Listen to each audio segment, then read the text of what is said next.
So before we delve deeper into the creative process with our panelists, we're going to go on an adventure with the leads Lily and her half-brother Jack and step into the wacky and wonderful world of Wylde Pak.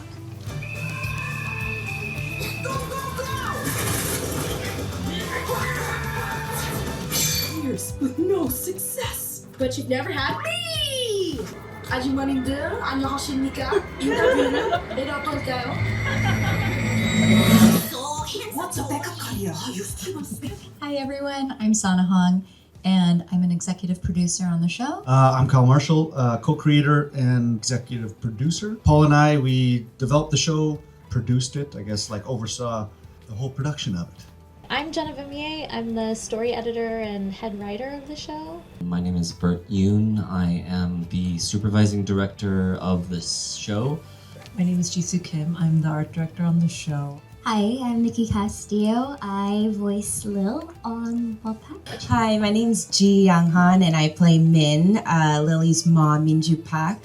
Thank you so much for coming out and watching our show. I hope you enjoyed. It was such an honor to be a part of this show and to be part of something so unique and special. I guess my writing students want to know how you sold this, like how you pitched it, your development process, because it's so long and so hard. How did this come to be? It was the pilot. I think it was the just a solid, and I think we really distilled it down to this idea of this sibling and family relationship. It felt like a pretty universal sort of story, regardless of everyone's background and all of that. It's sort of everyone's first relationship is family, and again, we wanted to tell a story about an imperfect family. There's a lot of stuff on TV with like picket fences and nice families, and we were like, that doesn't represent me. In fact, it represents very few people I know. So we were like, let's just put authenticity up there on screen, which is kind of rare, to be honest, in animation. So I think we're trying to do something a little bit different, even though it doesn't feel like anything too extreme. I think sort of like the realness. How did you go about the process of like guiding writers underneath you and help making sure that they are like telling the same stories in the same styles and have the same like voices for individual characters? To me, everything is personalities and styles. It's like it was so much less important to me about the pedigree that a writer had. It was kind of like, I think in a writer's room, you need to know that like everybody can get along really well, if that. Within the industry, there's just a lot of rejection. Just it's a struggle. I was wondering what you guys have learned to deal with staring into that darkness. It's hard.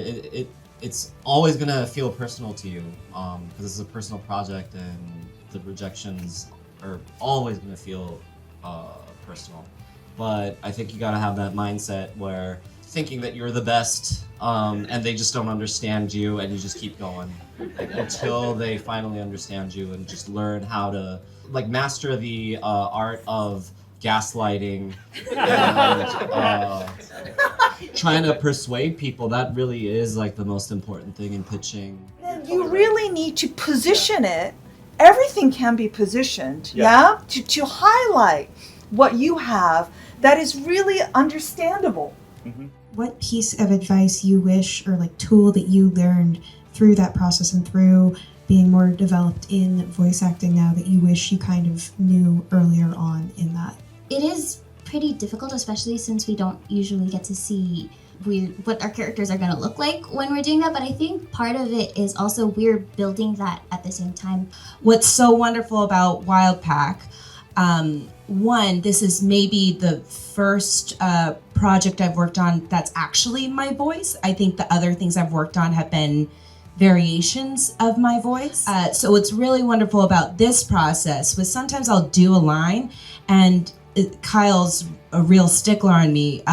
Like I thought it was really good, and he'd be like, "Okay, great, but this is what's going to happen in the animation, and da da da da da da, and that's why you have to do it like this." And that kind of clarity of kind of understanding context, like what's happening, because it's animation. It's going to be a visual medium. Like it helps you serve the story. So the more you have an understanding of your actual voice itself isolated, it helps you know what to do to tell that story. Right.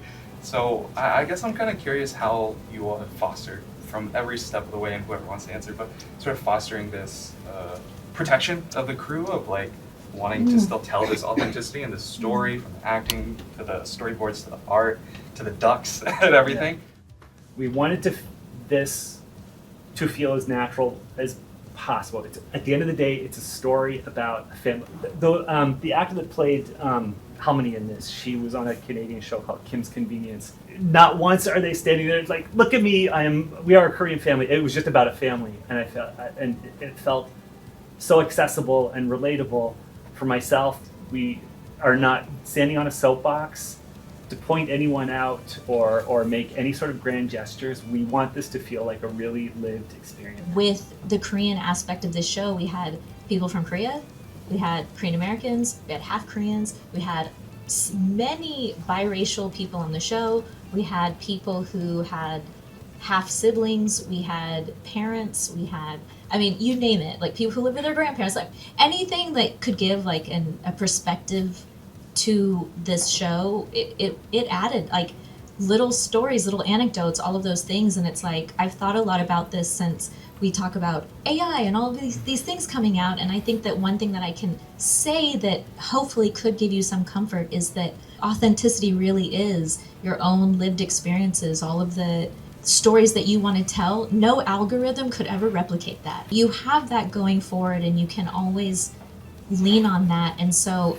going back to what we were saying about the writer's room, I always believe in collaboration over competition because it takes so many people to make something. Like so many people, then you realize, and you're all kind of in it together. And if you can respect everybody else's story, contribution, opinion, then you can make something really beautiful. Part of the reason why the show Massive. stays authentic to the culture that we want to represent, and it is a mixed family, and part of it is Korean culture. And Esther read our scripts, see our boards, watch our animatics, and she gave us a lot of notes. Is that authenticity is all, of course, different for everyone, what that means. So that kind of perspective of being inclusive, because authenticity for us who are related to the Korean culture can still be different, and we still collide. And so that was a process. So collaboration can be a very painful process, but it's worth it.